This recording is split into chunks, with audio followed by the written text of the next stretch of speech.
Hey everyone, Tony D with your Hollywood hot take, and today we're going to talk about two different subjects.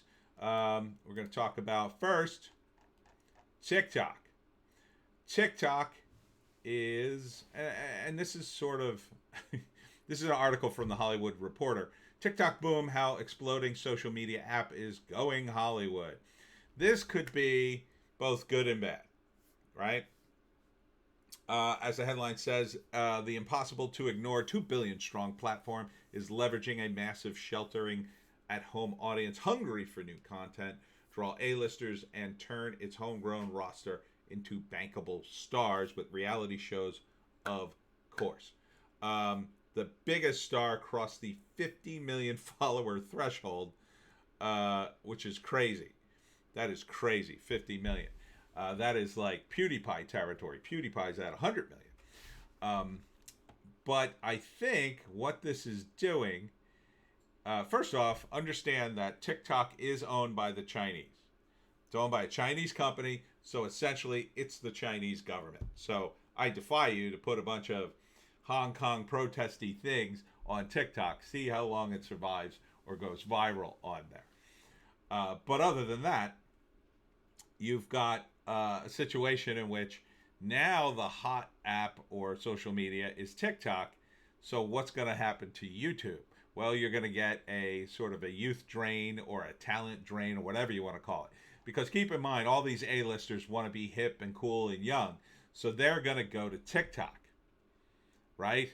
That's a smarter choice anyway in terms of YouTube versus TikTok, because then they don't have to do anything too long. TikTok's very short. You can do something funny and quick, and they could still sort of be in the public consciousness and not have to, get wrapped around the axle about doing something too stupid.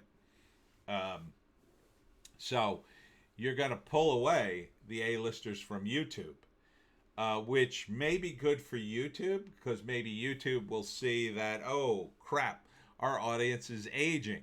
We're going to become the new Facebook, right? Because Facebook is kind of like become the place for, I wouldn't say old people, but older people. It's an older audience for Facebook now. Facebook was young and hip 10 years ago, in my view, but now it's kind of like, well, it's places where people announce their relatives have died or gone into hospital, or, they're checking in and all these things. It's not what it once was. Instagram, too, is a newer version of Facebook. It's why Facebook bought Instagram.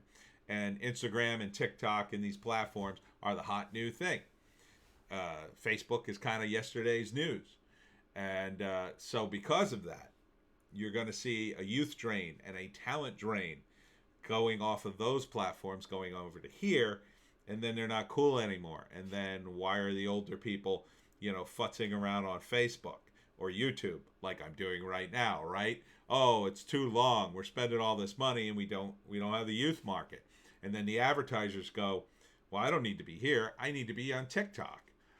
I if I need to promote Metamucil, I'll go on Facebook and YouTube. But if I need to promote the latest record album, I'm going to go on TikTok. So this is going to change things a bit, I think, going forward.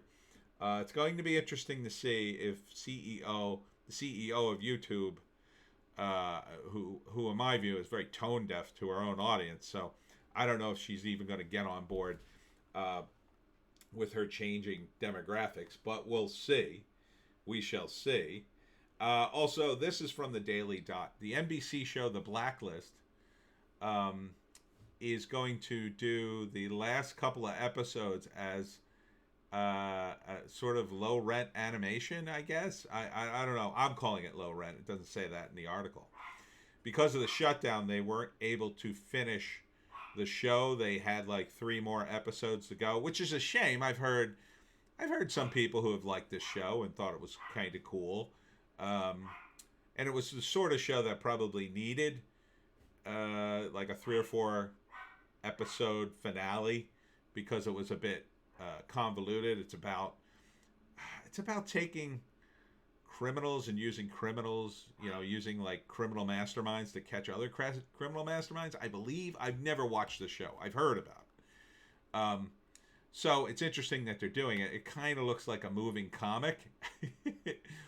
So the footage and Sin City looking graphic novel animation.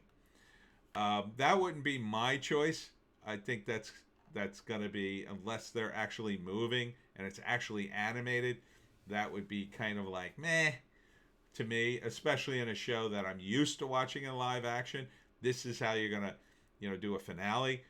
Um, a show that really transitioned into animation well, I thought, was, if you've never watched it, you should. Trailer Park Boys. Trailer Park Boys transitioned into animation partly because one of the main cast members passed away. And I'm not sure if it was already in the works, but they transitioned into animation, and it really brought, I shouldn't say it brought new life to the show. The show was pretty solid all the way around, but it really brought it to a new dimension. And then they were able to kind of, for the last few appearances of the actor who passed away, and he was an important actor in the series, they were able to kind of give him a better send off than they could under the circumstances, because he passed on before. They kind of end every season with a cliffhanger, so they were able to explain, because there's a lot of weed jokes on that show, that the group smoked so much weed they got high and they all turned into animated characters. And then they just started doing animated episodes. It was pretty great. If you haven't seen the animated Trailer Park Boys, highly recommend it. This, I don't know. I think this is kind of going to be a jarring transition. If they were going to say, oh, we're going to do a whole season like this, or half a season at least, then maybe. But this kind of looks like the faux animation I've seen on animated comics, where, like, it's like you see a character and you hear his voice, but his lips aren't moving, and then the camera moves, and then maybe there's a fire crackling because that's an easy effect, and maybe something moves and stuff goes laterally, but nothing, and things kind of go forward, but it's really an illusion of them separating the character in the background and kind of moving them forward. So I don't know if this is really going to work, but obviously if you're vested in the show, you want to see how it all ends. I can totally understand that. It's kind of a shame that they would have to end it this way, because I hear good things about it. I mean, James Spader is a good actor, and this was sort of his badass character.